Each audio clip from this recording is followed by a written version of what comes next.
warahmatullahi wabarakatuh. Waalaikumsalam warahmatullahi wabarakatuh.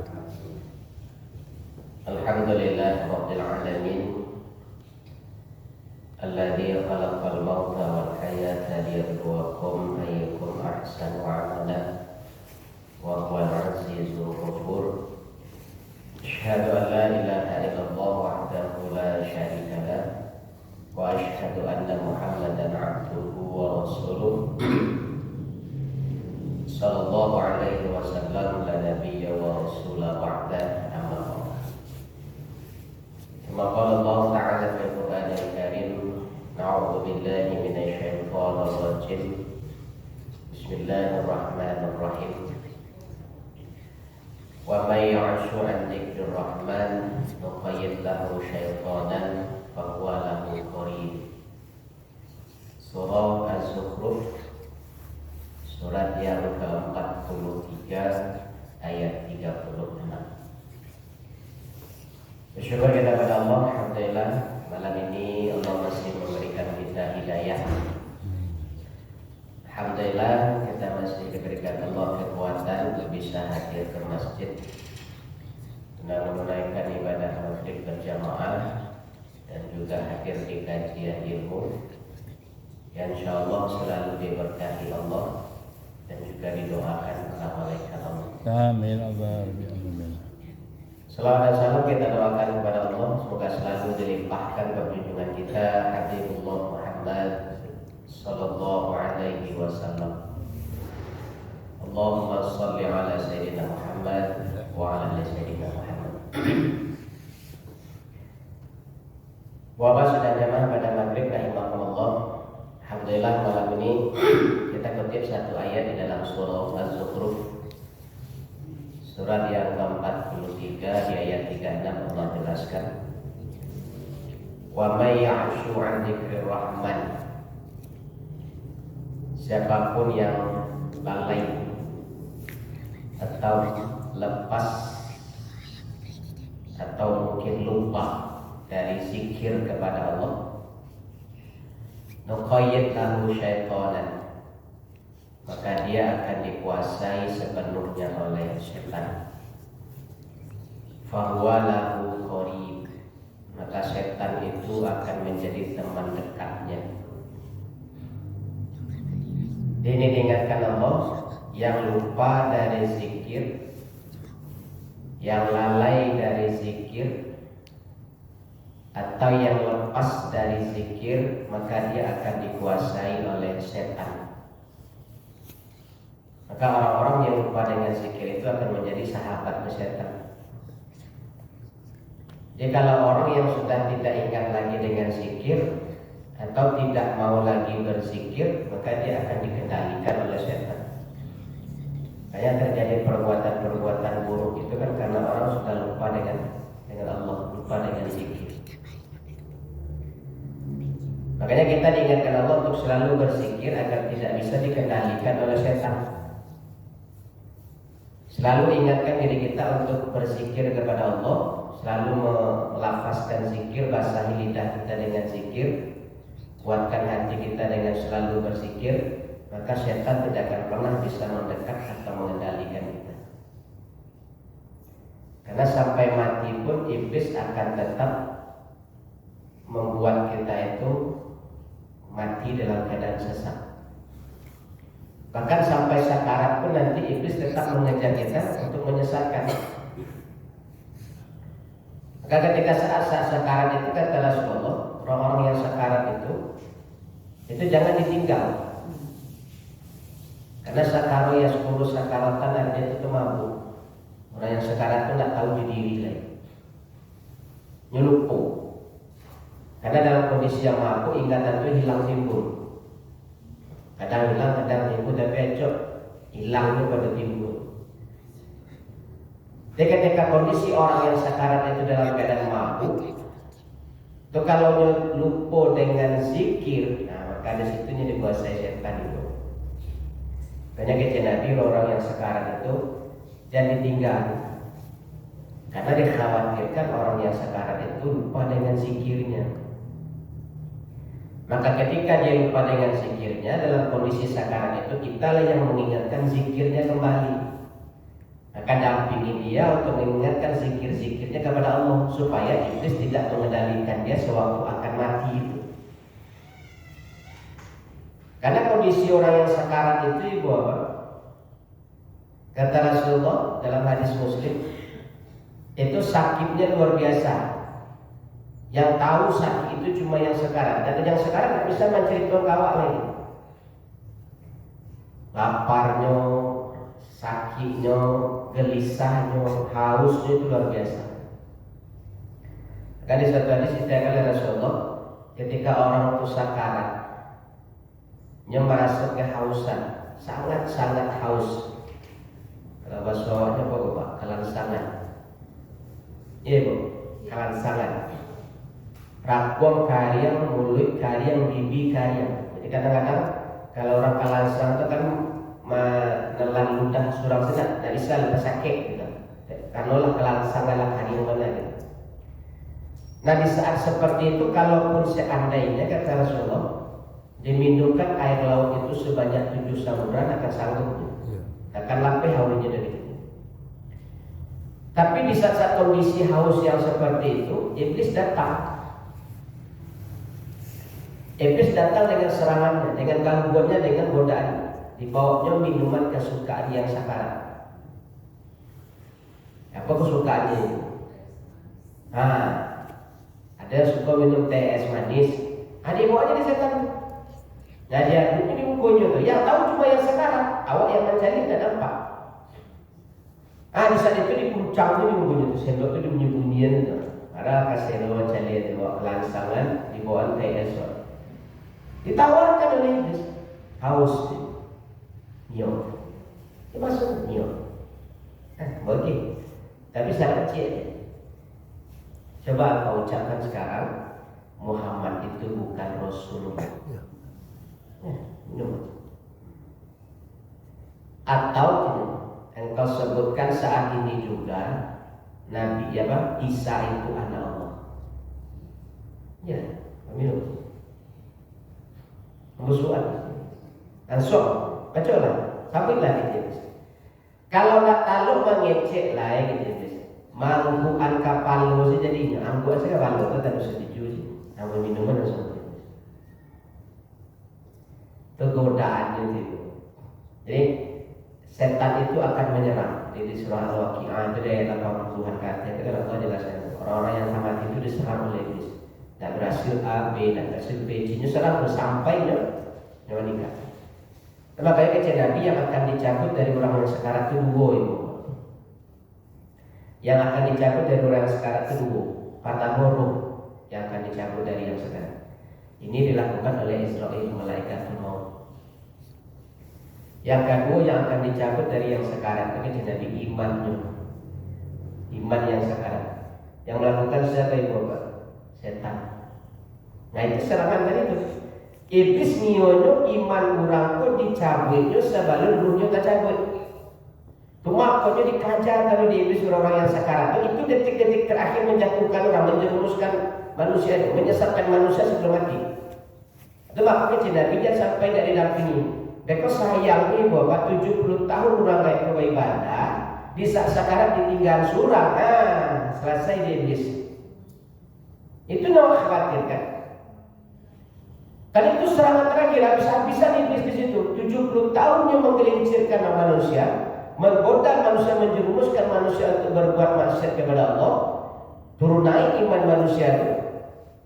Tapi di saat terakhir itu habis-habisan setan menyerang. Nah, itu makanya kita bidan tinggal. Takutnya begonya lupa dizikir, dikendalikan oleh setan, meninggal dalam kendali setan tadi, takutnya tasik mati. Kan sayang dengan sekian lama beribadah bisa setan mati, dapat di setan menguasai. Itu makanya yang lupa jo zikir, yang lepas dari zikir itu ya Allah, nya akan dikuasai setan. Itu makanya Bapak kalau ada yang sekarat yang terawat dampingi nyo, temani nyo, jangan tinggal gitu, sampai nyo menikah jangan tinggal. Ingatkan dia di zikir-zikirnya balik semuanya tidak dikendalikan setan. Sampai Nabi mengingatkan hadis Muslim, lakinu mautakum bikalimatin la ilaha illallah. Itu zikir yang pertama yang harus diingatkan. Bisa seseorang telah mulai sakarat, hilang kesadarannya, tapi telinga masih mendengar. Karena telinga itu paling terakhir fungsinya diangkat Allah. Jadi otak tidak berfungsi di saat itu, ya, badan tidak berfungsi saat itu, mata tidak berfungsi lain. Kadang lidah pun mulai patah, mulai barek. Nah, tapi dalam kondisi yang tengah itu, ibu bapak, telinga masih ada diangkat fungsinya di Allah, masih berfungsinya saat itu. Nah, makanya ketika telinga itu masih berfungsi, itu maka kita Nabi lakinu, takinkan ke telinganya ketika nyokamandikan. Walaupun awak ajaknya mengecek dan nyorespon, awak takinkan kata tak nyorespon, tapi telinganya mendengar itu. Lalu telinga itu paling terakhir oke. Ketika lah di kondisi awak nazak nanti, sakarat dengan nazak beda itu. Sakarat itu masih berfungsi telinga, masih ada keadaan hidupnya. Tapi nazak itu hanya hitungan detik ketika ruh akan lepas dari depan jasad. Nah, ketika nazak itu, ketika ruh lagi kakek kau gunung ketika kali cabai itu fungsi telinga baru diangkat.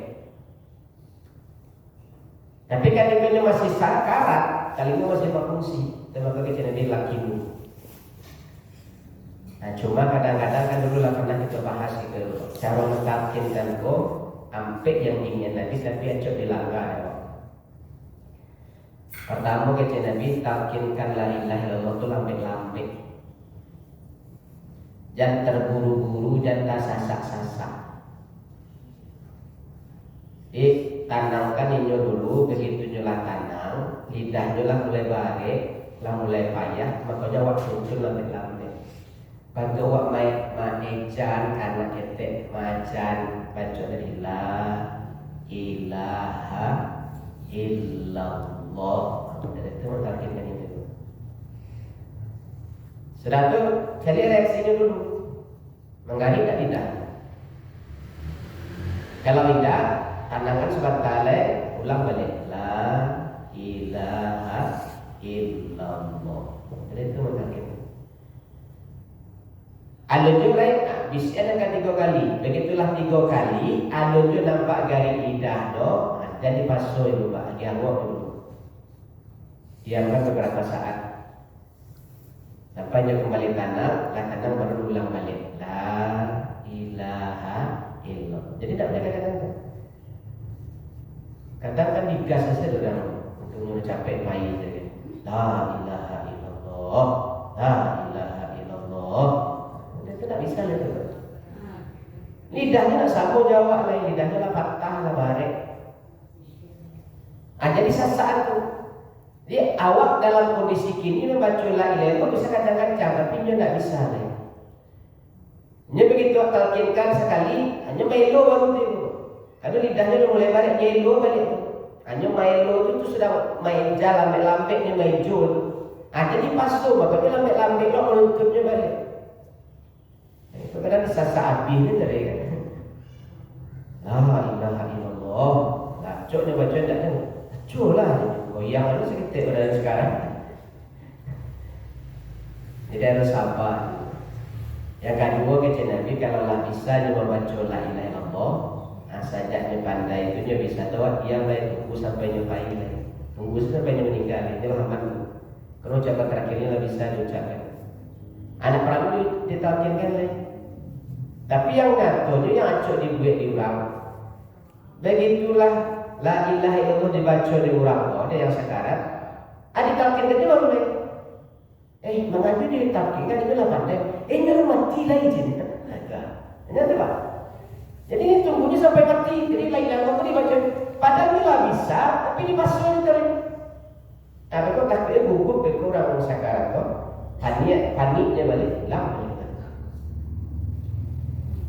Jadi kalau dia bisa lah tu diam saja. Tunggu sampai nyampai. Nah, tapi yang ketiga kata Nabi, dalam masa menunggu kamaningga itu setelah dibaca la ilaha illallah, kan ada jeda waktu itu kamaningga itu.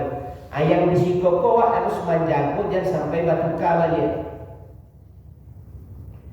Jangan sampai la ilaha illallah tadi itu batuka balik. Baca balik Bapak. Kebiasaan awak minta maaf ketika orang sakarat. Ya, datang tuh, berlari tuh, berkajian tuh, minta maaf, kenapa ratok dulu tuh. Mana nginangi sejarah dulu pernah baca dalam sampun belum baca. Tujuh juga minta maaf. Walaupun tak ada dijawab itu lidah itu suaminya, tapi dalam hati dia kan telingunya mandana. Dia jawab dalam hati dia iyo lah mau maafkan. Nah ketika dia mengecek iyo lah mau maafkan itu berarti lah berduka tadi itu. Jangan dia baca la ilaha illallah tadi itu lah berduka. Karena ucapan terakhirnya iyo lah mau maafkan. Itu yang acok terjadi. Kadang antri itu masuk si A menangi-nangi, selesai keluar masuk si B merarau-rarau, keluar masuk si C meratok-ratok. Itu. Ujung-ujungnya minta maaf. Ya kebiasaan tuh, aku harus menunggu sakarat dulu maka minta maaf gitu. Salam kok masuk di jalan lari baru. Tak kau disimpang patamu muka semua di pesong aja baru muka tu hilang. Selagi bisa lari juga, selagi bisa menjauh juga. Begitu sedang sibuk-sibuknya kerja, kadang-kadang si A sakarat. Oh, tinggal juga Pak. Karena izin kerja tu. Paling menangi minta maaf kayak sekarang. Tanpa awak sadari, awaklah mengadu. Selama aku masuk di dalam tak mau minta maaf. Kadang merencanakan tu. Bila minta maaf lah lama nak sama. Nanti bila rasa karat sih minta maaf lagi. Jadi kayak itu tu. Jadi mati sih minta maaf lagi. Ada yang seperti itu, tapi tanpa sadari aktivitas kebiasaan seperti tadi itu mengganggu orang yang sekarang. Nah, jadi kalau ada di antara keluargawan nanti yang sekarang batalkinkan di bapak la ilaha illallah bisa no. Hanya di kamar kunci di kamar lain. Mabiar surat tu di luar. Dia ada lagi di luar. Dia baca dari luar tu. Awak mengamankan lidah orang yang sekarang tu. Ini entah barantah payahnya membaca itu. Lidahnya lah mulai barek, mangkik lidah selah mulai payah. Atau digaduh je dia. Kondisinya dah siapa Jawa yang sadar. Kalau sadar 21 kali dalam seminggu bisa baca la ilaha illallah itu. Tapi orang sekarang payah dia Pak. Dia berjuang bawa kali itu bisa mangkik lidahnya mengucapkan la ilaha illallah itu. Ada gaduh doa. Atau berjuangnya balik, kalau bisa terburuk seorang boleh berdua. Tapi kalau rasa awak aja seorang lewat, panik seorang sendiri. Ayah kampek ke Nabi, jadi potong. Di dalil Nabi mengatakan lakinu mautakum kalimatin la ilaha illallah. Di hadis kedua kata Rasulullah man akhiru kalamihi bi kalimatin la ilaha illallah dakhala jannah. Dalil Nabi mengatakan la ilaha illallah takinkan. Nah, dewa dipotong jadi Allah saya kata. Panjang mana payahnya baca. Nah, kalau tak selesainya baca la ilaha atau matinya selesai nanti itu tidak ada Tuhan baca. Itu kan logika awak saja itu. Nabi jangan mengatakan ucapkan la ilaha illallah, takinkan la ilaha illallah. Karena itu kalimatnya. Nya beda ya Pak. Kata Allah dengan kalimat la ilaha illallah beda. Allah itu bahagian dari nama Asmaul Husna 99 kan pertamanya Allah. Jadi Allah itu hanya sebutan atau nama. Sementara kalimat la ilaha illallah itu pernyataan itu, pernyataan tauhid yang kita pacit dari mulai lahir sampai kita mati. Kita nyatakan kepada Allah disatakan kembali itu sampai mati, dari hidup dulu sampai kini mati. Tidak pernah kita merubah kalimat itu. Tetap kita pegang la ilaha illallah. Tidak pernah kita menyembah yang namanya Tuhan selain dari Allah. Itu kalimat itu jadi bukan kata Allah. Allah itu nama. Sekarang di surah Ibrahim ayat 7 lah dijamin Allah. Allah menjamin, mengokohkan lidah orang-orang yang beriman, baik di saat hidupnya maupun di saat akan matinya. Itu lidahnya dijaga oleh Allah. Jadi kalau lidahnya biasa dengan la ilaha illallah itu setiap saat, nanti di saat sakaratnya Allah yang menjamin lidahnya itu bisa. Maka kecil Allah dari jangan lupa zikir. Kalau lupa zikir awak dikendalikan setan, payah mengucapkannya. Tapi kalau selalu ingat dengan zikir sampai sakarat pun, nanti lidah kita itu Allah yang menjamin, Allah yang menentukan lidah itu tetap bisa mengucapkan itu. Nah, kata awak kan dengan logika kemanusiaan awak, diganti sudah, ditukar, dipotong. Jadi tetaplah lidah Allah. Jadi yang 4 itu ya Pak, jangan sasak-sasak. Kalaulah bisa kita diam baik punya meninggal. Yang ketiga tuh jago jangan sampai bertukar balik. Yang sampai jangan dipotong. Utuh kalimat la ilaha illallah. Kemudian diingatkan oleh Rasulullah mentalkinkan itu 2 kali. Mentalkinkan itu 2 kali. Yang pertama saat akan mati. Lakinu mau takut di kalimatin la ilaha illallah. Saat mereka meninggal itu talkinkan la ilaha illallah. Yang kedua mentalkinkan itu saat setelah dikubur. Setelah dikubur dan didoakan oleh orang, sudah itu pas orang pulang, tinggallah awak untuk mentalkinkan beliau. Itu talkin ada dulu. Iko yang tak ada kini lego. Tak ada dewa. Dia begitulah selesai didoakan, sudah dikuburan kan didoakan coba di seraan bungo dan di seraan aye kan. Coba doa lagi dipimpin di orang siap. Begitulah selesai berdoa, ditutupi doa pulang lah. Nah begitu pulang kan terkecil Nabi dia 7 langkah setelah ditinggalkan malaikat masuk. Dan di saat malaikat masuk itulah kita mentalkinkan. Jadi begitu orang pulang sadanya tinggal salah seorang yang bisa mentalkinkan, talkinkan. Kalau baca talqin itu kan panjang dalam bahasa Arab. Wa idza sa'alaka malaika. Itu kan panjang. Intinya sih gitu ambil. Jadi misalnya begitu orang pulang, awak yang akan mentalkinkan kau duduk di dekat kapal kuburan itu. Maka kapal di siko. Nah, duduk ada di kuburan itu. Nah, bagi cewek situ lagi. Saya meninggal aku misalnya, ente awak, uni awak, udah awak misalnya. Kayak gini udah. Baca la ilaha illallah. La ilaha illallah. La ilaha illallah. Itu 3 kali itu. Nah sudah tinggal lagi. Beko baca Allah Tuhanku, Muhammad Nabi dan Rasulku, Islam agamaku, dan Al-Quran kitabku. Alah, ulang lagi. Kenapa itu dilakukan kata Rasulullah? Karena sedang ditanya. Ketika sedang ditanya, awak bantu. Apa kata dengar? Kadang-kadang, karena sedang ditanya. Jadi dari Utsman bin Affan diceritakan ketika seorang sahabat meninggal, kemudian dikuburkan oleh sahabat dan Rasulullah. Begitulah selesai dikubur, Rasulullah mengecek itu dia masih di jaga kubur itu ke sahabat. Kalau diceritakan Utsman bin Affan, kata Rasulullah, kalian mintakanlah ampun untuk sahabat kalian yang dikubur ini karena saat ini dia sedang menghadapi fitnah kuburnya. Kemudian bantu ringankan jawabannya karena dia sekarang sedang ditanya. Nah, dia tahu itu. Dia tahu. Karena dulu ketika Abu Jahal mati di perang Khandaq, Abu Jahal itu paling benci Nabi, karena itu asuhan dari Abu Lahab. Di perangai itu Abu Jahal itu buat curiga dia.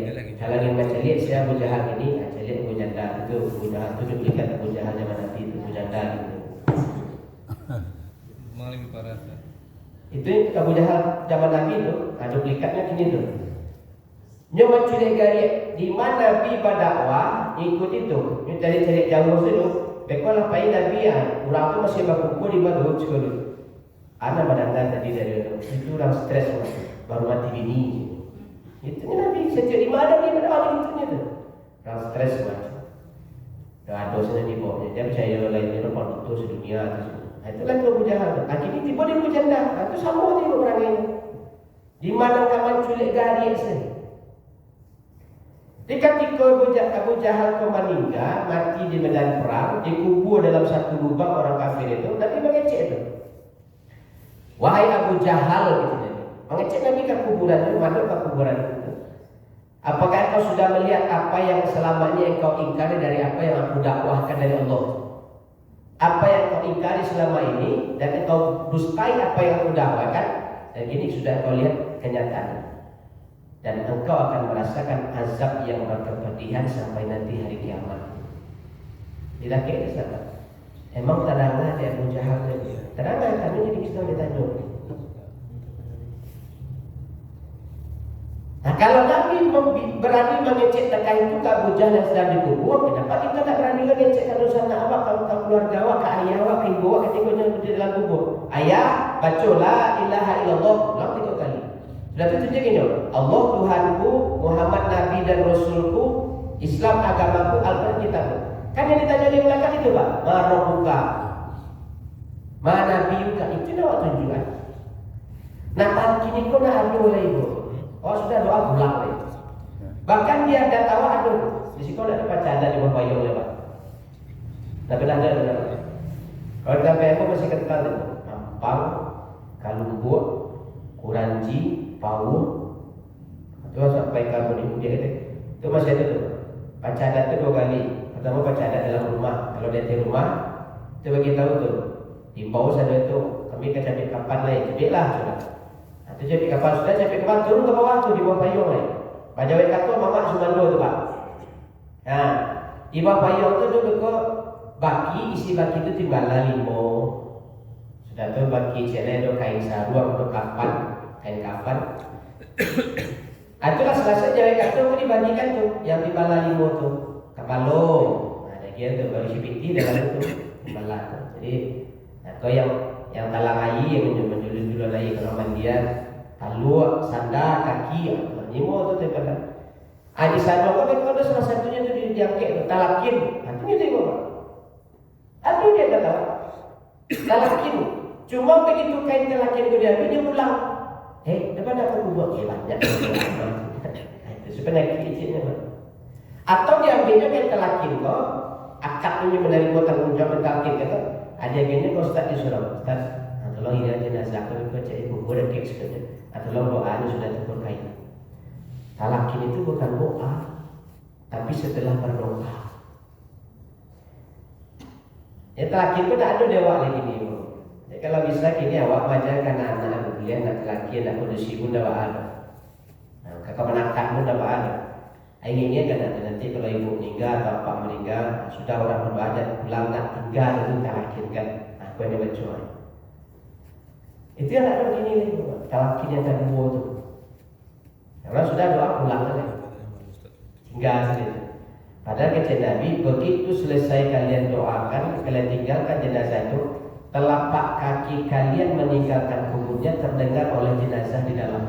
Hanya mulai membau tu, ma istri ambon, ma suami ambon, di bawah itu bukan, mana anak ambon, ma nusana ambon, di bawah tu. Tapi tidak ada tinggal tu, atau jadi bantuin, kalau dia ketakutan di dalam itu jenis. Nah di saat itu kita bantu dengan talqin. Ini sedang ditanya, ini mendengar, kan ini sedang ditanya. Jangankan suara awak, empat telapak kaki awak semerangkah terangkah ada orang di jenazah di dalam kubur. Kok apa suara mengetahui? Di talqin itu tidak ada lagi.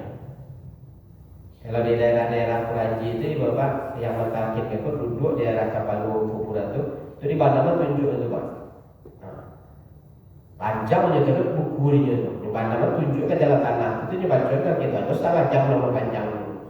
Tapi intinya kan itu kan bahasa Arab, hanya berbincang dalam bahasa Arab. Nah, tapi intinya kesimpulannya kalaupun tidak dapat itu dah intinya itu saja. Bacaan la ilaha illallah 3 kali, bacaan itu Allah Tuhanku, Muhammad Nabi dan Rasulku, Islam agamaku dan Al-Quran kitabku. Itu saja lama, tak perlu lama. Kau takut seorang kawani Pak? Kan ada orang takut lah. 3.100 orang. Kawani gak 2 atau 3. Talqinkan dulu, lama tak? Zikir yang pertama, talqinkanlah ya Allah supaya orang yang sakarat pun jangan lupa zikir ya Allah. Yang kedua, ikut terjadi sama Rasulullah. Ini diceritakan oleh Aisyah, hadis diriwayatkan oleh Bukhari Muslim. Pada saat Rasulullah sakit terasa berat dan akhirnya sakit itu yang mengantarkan Nabi kepada kematiannya, kata Aisyah. Pada saat sakit itu Rasulullah minta didudukkan, dari lalu minta didudukkan di Aisyah. Begitu didudukkan, Nabi menyandang ke bahu Aisyah, melakuk kasih ke Aisyah, lalu Nabi disitu. Apa kata Rasulullah kepada Aisyah? Tolong siwakkan aku. Siwak, tahu siwak itu? Siwak itu kayu di Arab itu, kayu siwak namanya. Itu dipakai dulu di Rasulullah dan sahabat sampai gini dipakai untuk menggosok gigi. Nah, dulu kan penggunaan gigi nak ada zaman Nabi itu.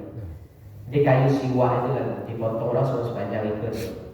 Ada yang sekadar dari tunjuk, paling kadang sudah lampu kan. Kata Rasulullah, tolong siwakkan aku. Diambil kayu siwak itu di Aisyah, dibuka kulitnya. Yang kayu siwak itu kulit, dibuka kulit, begitulah ditanggal kulitnya. Kayu di dalam itu digigit di Aisyah. Mereka kalau lagi gigit sampai hancurnya lupa, ini cairnya lupa membantu puasnya lupa lagi. Ini sebenarnya bahan gadis kayu itu, ulir-ulir. Pas digigit atau ditokoknya mereka membentuk kuas. Nah itu yang digosok itu kayak gitu. Nah kata Nabi, tolong siwakkan aku. Nah, digigit di Aisyah. Apa kata Aisyah? Air ludahku dengan air ludah Nabi bertemu saat beliau sakaraat. Jadi maksudnya kalau kayu siwakku digigit di Aisyah itu karena air ludahnya. Begitu karena air ludah, nah mungkin dicuci dia karena Nabi lah menyandar kepada Aisyah. Kemudian di Aisyah kan Nabi kata Nabi, tolong siwakkan. Disiwakkan di Aisyah. Jadi kau sunnah itu Pak. Kalau aku orang yang sakarat, sunnahnya itu kalau tak kayu siwak itu di rumah, pakai gundan gigi boleh. Nggak usah pakai Pepsodent. Basahan sih gundan gigi itu, gosokan kayak giginya. Itu sunnahnya. Tujuannya kok supaya kalau ada aja setan pasaran di mulut itu lari. Karena kan setan paling suka dengan kumur-kumur. Nah takutnya mulut kok kotor, atau setan itu maka disuruh gosok dengan gitu. Nah sampai segitu Nabi menjaga dirinya di saat sakarat. Gosok. Jadi itu sunnah dia. Jadi kalau bisa kita siwak kalau tak ambil gundan gigi basah aja tuh. Gigi saya masukkan dalam air itu, itu gosokan tuh, membalasnya mulut. Supaya tidak diganggu mulut untuk mengucapkan tadi, tidak diganggu, tidak dirakamannya dari setan itu. Karena kalau mulut itu kotor, dia pasti basah. Makanya ketika kamu buat pun Nabi minta tuh. Kata Nabi, kalau seandainya tidak memberatkan bagi umatku, maka aku sarankan mereka untuk bersiwak setiap kali berwudu. Jadi makanya wudhu itu rancak di rumah. Jadi Bukhari Muslim itu kata Nabi, "Matato harafi baitihi, tsumma massa ila baiti nubiyillah." Siapapun yang menyempurnakan wudhunya di rumah, kemudian berjalan ke salah satu rumah Allah, ke salah satu masjid sampai beribadah, maka setiap langkahnya di Nabi akan banyak. Satu langkah satu dosa diampuni, satu langkah satu pahala dapat, satu langkah nilainya sama satu sedekah, satu langkah satu derajat diangkat, satu langkah satu penerangan di akhirat. Itu kalau orang yang mau wudhunya, maka disarankan wudhu di rumah supaya bisa masuk gigi dulu. Tapi kalau tidak memberatkan, kalau baik tidak masalah. Tapi kalau seandainya ibu bapak bisa setiap mau wudhu gosok gigi, rancak. Dan itu dianjurkan Nabi. Kalau tidak memberatkan, nah di saat sakarat pun Nabi minta disiwak. Nah siwak lah itu. Tapi jangan dipasang harus siwak. Dia orang cari kayu siwak kan. Nah itu kayu siwak itu puasa di wajah dari siwak lah. Jadi guna gigi saja bisa ini. Pasang guna gigi itu gosok. Nah setelah selesai disiwak Aisyah, Nabi menyandar dalam kondisi yang masih sadar itu, Nabi berdoa. Sakitnya lah mulai terasa bare. Nabi saat itu masih sadar, beliau berdoa ke Aisyah. Doa itu dibaca Nabi lambek nih Pak. Cuma dek kalau mulut Nabi dakit ke telinga Aisyah, disimak oleh Aisyah. Apa yang dibaca Nabi itu? Diceritakan oleh Nabi. Beliau berdoa di saat sakit yang sudah mulai terasa berat itu. Tapi beliau masih dalam kondisi sadar, kata Aisyah. Doa dibaca Nabi itu kecilnya, Allahumma firli warhamni wa alhiqni birrafiqil a'la. Itu doa itu. Artinya, ya Allah, ampunilah dosaku, sayangilah aku. Jadi minta disayangi dalam kondisi jiwa yang sedang bare, sakit bare itu. Wa alhiqni, gabungkan aku dengan hambamu, birrafiqil a'la, di tempat yang paling mulia atau yang paling tinggi. Allahumma gfirli warhamni wa alhiqni birrafiqil a'la. InsyaAllah aku dikit lagu grup biar grup ada ya. Nanti mereka mau kirim ke Pak Ketua atau Pak Ustaz Eki atau Pak Ustaz Eki gitu. Dari sini share aja. Itu kalau awak ini nanti lidah awak mudah membaca doa itu, ya baca sudah sholat tidak masalah di rumah. Dia tambahlah koleksi doa awak yang sudah sholat, tambah dengan doa tadi. Allahumma firli, kalau kita doa semua Allahumma firlana warhamna wa alhiqna birrafiqil a'la. Kalau awak surah ya baca Allahumma firli warhamni wa alhiqni birrafiqil a'la. Atau kalau yang bapaknya menambah, ada cilik di kitab Ihya Ulumuddin di bab Dzikrul Maut. Rasulullah menjelaskan dalam satu hadis, siapapun yang membaca zikir ini 15 kali setiap pagi, kemudian baca lagi 15 kali setiap sore, Allah berkahi ketika akan matinya, dan Allah berkahi juga ketika setelah matinya. Zikirnya diajarkan Nabi, Allahumma barik li fil maut wa fima ba'dal maut. Tadi mau balik kali bagi dua lagi sorry. Allahumma barik li fil maut. Ya Allah berkahi aku pada saat mati, pada saat akan mati, wa fima ba'dal maut, dan juga berkahi aku setelah mati. Dua itu doa ada. Yang doa tadi baca setiap sudah sholat, yang zikir itu 5 kali pagi, 5 kali sore. Kalau berlebih aja mana? Yang penting dibaca pagi sore. Nah, itu yang kedua zikir yang harus diingatkan dalam bentuk doa. Yang ketiga kata Rasulullah, yang ketiga dalam hadis riwayat An-Nasa'i, kata Rasulullah, ikra'u ala mautakum Yasin. Bacakan ke orang yang kamati itu, ke yang kamaninggal itu, Nabi di saat sekarang itu Yasin, surah Yasin bacaan.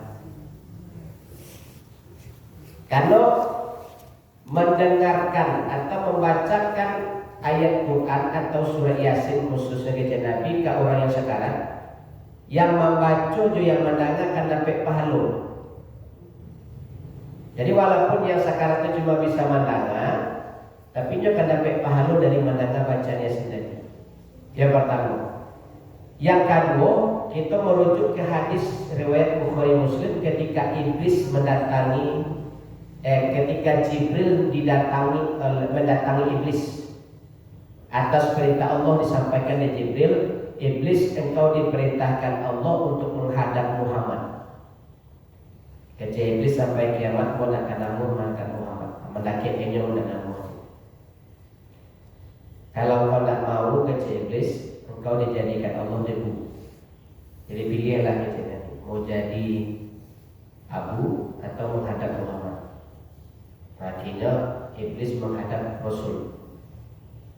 Nah, di saat Nabi sedang duduk di sahabat, iblis datang. Kata Nabi, tahu kalian saya datang, kata Nabi. Allah Rasulullah gitu. Kata Nabi, itu adalah iblis. Oh, manggal laka dan semua dia cabut pedang. Nabi, jangan cari doa tujuan kemari. Agak iblis Muhammad katanya leko sebanyak-banyaknya kamu aku jawab dengan jujur. Kata Nabi, bila lo kau pernah jujur, tak pernah jujur. Sama Nabi Adam sampai kini kau tak pernah jujur. Bahkan sampai kiamat pun kau tak pernah jujur. Gitu. Apa buktinya kau jujur, kata Rasul? Kalau aku wanita, aku jadi aku. Kalau aku wanita, aku jadi pacar engkau. aku langsung jadi apa? Itu jaminannya. Ditanya oleh Nabi, kalau tidak salah ada sekitar 48 pertanyaan itu. Dari yang terberat sampai yang remeh ini jadi. Yang remeh ini Bapak, di mana kau menginap di rumah yang orang masuk dan baca salam. Jadi ibu pulang saja, bapak pulang saja. Kan dia setan. Nah begitu ibu masuk dalam rumah dan baca salam, setan masuk tu. Imbau kau itu sampai kalau ini kau. Walaupun awak seorang di rumah tu kosong, awak seorang pulang rumah saja, tetap baca salam kau masuk tu di sini. Minimal awak akan menyalami diri awak yang masuk. Jadi kalau rumah yang masuk tu tidak dibaca salam kau masuk, imbau pada setan dan sampai lalu punya yang benar. Nah pada dulu setan masuk di rumah ibu kalau tidak baca salam. Dari mana kau anak-anakmu makan gitu? Dari orang yang baca bismillah. Dengan cara apa kau makan anak-anakmu makan? Dengan tangan kita. Nah, ini maka kita Nabi tak kulu simal, inna syaitan tak kulu bisimal. Dan makan dia minum pakai tangan kita, setan yang makan pakai tangan itu gitu. Dari mana kau menemui anak-anakmu dari panasnya matahari di bawah kuku-kuku manusia? Di mana panjang kuku itu? Mereka lagi ini kuku itu berarti setan di dalam itu. Kadang apa bawa pedikir punya panjang bukan rawat lah dirawat ke pasaran setan itu juga sampai menaungi anak setan daripada itu di bawah kuku manusia panjang. Nah itu kok mahal perawatan kuku betul sampai menaungi setan di kuku itu. Alah bayar mahal solo bagi perlindungan karena setan. Sampai kalau bisa remeh itu pun dijawab di setan dengan jujur. Jadi ada pertanyaan Nabi terkait itu Pak. Iblis, bagaimana keadaanmu ketika umatku sedang baca Quran gitu. Kalau mereka baca Quran kata iblis, aku sama seperti timah yang dipanaskan di atas api. Kalau aku bertahan di situ aku akan mati. Jadi intinya ibu bapak, maka disuruh Nabi baca Yasin bagi orang yang sakarat. Kalau iblis pun takut Joshua orang baca Quran. Dia awak tak balik. Awak bukan dibacakan Yasin dari orang sakarat, tapi di kampangan Quran di atas kepalanya. Itu nak tapi iblis dia. Begitu ada orang sakarat tu cari Quran. Lesor rumah tu dibongkar. Lalu orang pindah ke masjid, berlari ke masjid. Barang ada sendiri yang kira tu tak. Ada tumpu ada kira sakarat tu. Acik di kambang di kepalanya. Tak takut iblis di Quran tak kambang tu. Itulah setan. Lah iblis sendiri menyatakan yang ditakutinya itu suara orang baca Quran. Kalau Quran tak kambang pun tulisan tu dia buat. Tak takut iblis dong. Lina rumah tutup dari dalam buku sampai ke kaki itu kambang Quran tutup dia dah. Ada kan dia kepala loci itu. Dia kerja ni bisa telingo aja. Itu maka kejadian ni bacakan Quran lagi yang sekarang itu. Kalau bisa Yasin, itu dia bisa nasain. Rancak Yasin baca. Mau samu-samu, mau surang-surang silakan. Tapi selancaknya surang-surang. Saya ketahui kok lama sekarang ni kok.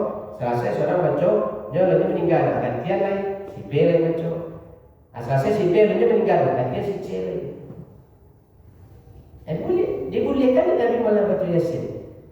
Kadang dia dilema dia Pak. Aku orang baca calon di dalam, dibuat kadang baca kak tu. Seorang menyuruh baca Quran, seorang melarang. Ini baca kak tu. Tak pernah Nabi itu sih.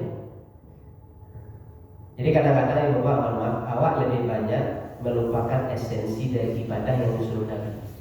Bacalah Yasin. Karena itu kamarnya ikut-ikut. Yang awak kaji gini apa? Teknisnya. Nabi kan tak mungkin mengatur sebodoh itu kalau harus tak itu macam tak boleh bersama harus seorang-seorang. Kan ada Nabi itu. Pokoknya Nabi bacalah Yasin kok utamanya. Teknisnya mau seorang-seorang silakan, mau bersama-sama silakan. Yang penting kan dibaca. Awak lebih aco bacakan di teknisnya. Mengapa baca sama-sama di hari itu tak ada Nabi. Dulu zaman Nabi orang buku-buku dikaca orang kapien. Kalau sudah meninggal Ustaz baca Yasin? Boleh. Kalau disedekahkan boleh. Dalam bentuk sedekah pahala apapun disedekahkan bisa. Pahala sedekah disedekahkan boleh. Pahala kurban disedekahkan untuk yang meninggal boleh. Baca Quran, baca Al-Muluk, baca Yasin, baca apapun sedekahkan untuk orang yang meninggal boleh. Itu fatwa ulama. Tapi kalau atas nama orang yang meninggal, ya tidak sampai loh. Ada orang meninggal ada kewajiban berkorban. Tapi kalau diniatkan untuk sedekah, pahalanya untuk orang yang meninggal sampai. Jadi awak pun niatkan siapkan aja.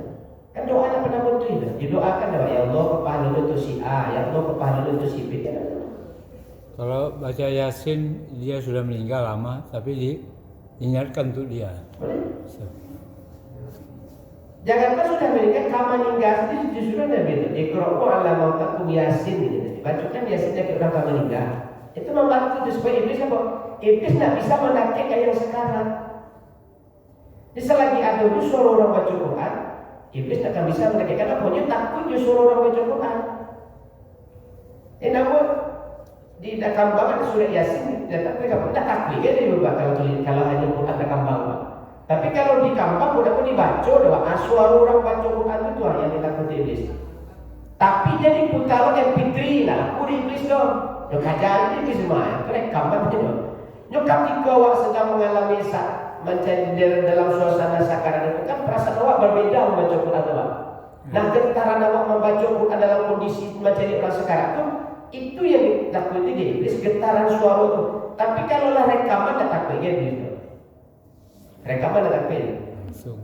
Oh, namanya ngaji Ustaz. Aku tahu saya fitrian. Buka HP itu buka Yasin. Ada kata dia iblis itu rekaman dia iblis. Palsu banget. Tapi kalau langsung duduk seorang di situ baca Yasin, seorang lain mentalkinkan. Nah, baru kalau kamu setan. Tak bisa dia maksudnya. Karena itu dia kata, itulah sejujur-jujurnya iblis mengecekkan Nabi itu. Kalau umatku baca Quran, aku sama seperti timah yang dipandaskan di atas api. Tak bisa lambungnya itu. Kalau dia bertahan, dia akan meleleh mati. Nanti jika kambang-kambang itu Quran dari orang sekarang dia jadi kabalun dan baca si Yasin dari orang sekarang itu. Yang ego itu salah itu. Targetkanlah ingin Allah. Kemudian ajarkan doa itu kalau nyuruh nafal, kelawak cair, kelawak yang sekarang awal langsung baca doa itu. Nah yang ketiga bacakan Yasin dari orang yang sekarang. Dan insya Allah itu akan membantu mengingatkan kembali orang-orang yang akan mati itu dengan zikirnya. Sehingga kalau dia ingin balik dengan zikirnya, dia bisa ucapkan zikirnya. Insya Allah dia tidak akan dikendalikan saat akan matinya oleh syaitan. Itu dikatakan Allah tadi. Wa may ya'shu an dzikrir rahman nuqayyid lahu syaitanan. Yang lepas dari zikir maka dia akan dikendalikan oleh setan. Mudah-mudahan ada manfaatnya ya Bapak. Jadi kita tutup dengan doa kafaratul majlis. Subhanaka Allahumma wa bihamdika asyhadu an la ilaha illa anta astaghfiruka wa atubu ilaik. Assalamualaikum warahmatullahi wabarakatuh.